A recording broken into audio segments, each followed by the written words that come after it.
Last year, we reported on over 500,000 rounds of ammunition stolen in Delaware, and all of this came from one store. It was from a Cabela's store.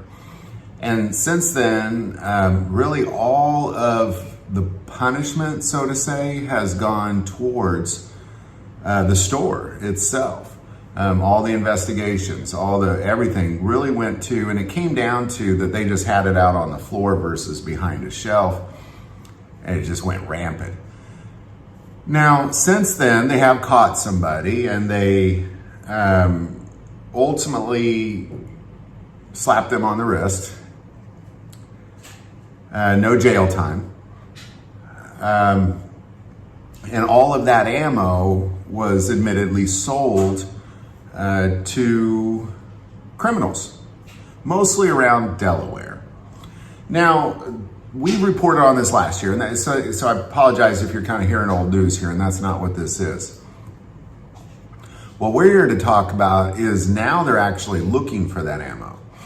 That they're looking for anybody who purchased that ammo, and if you happen to buy any of that ammo, or you happen to have any of that ammo, and keep in mind, 500,000 rounds, that's a lot of ammo. And I want to kind of remind you, when we made that video, and I mentioned it here, is that it's really backwards the way they're punishing people. The thieves are not getting punished. The store is getting punished, and now anybody that bought any of that ammo, you're going to get punished as well. Because most of this ammo just went to a few different criminals, and then they sold it on the street.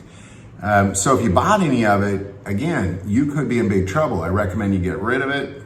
Go to the range, just get rid of that stuff real quick. Now, what I will say, how can you know? Well, how do you know if you bought any? Because 500,000 rounds just circulating around the Delaware area. Well, it's pretty easy. If you bought it from a guy on a street, you might have bought it. If you bought it at a store, you did not buy it. Now, I guess I'd like to take a moment and say, don't buy ammo off the street. The only ammo that I've ever purchased that was not from a store was usually like if a friend of mine happened to have some hunting ammo that I didn't have, I might buy from him. And I maybe have bought 40 rounds my whole life. So I am very convinced there's no part of me that believes that I have any of this ammo.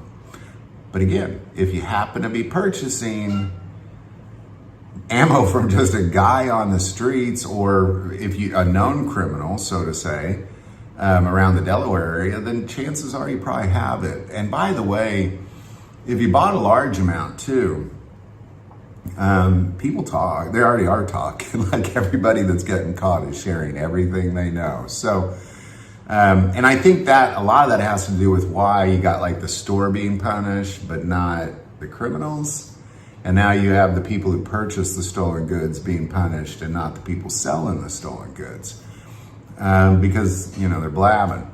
So there you go. I just kind of want to do an update on this, that they are looking for that ammo, that they are on the search for it right now, and people are getting arrested for having any of this ammo on them.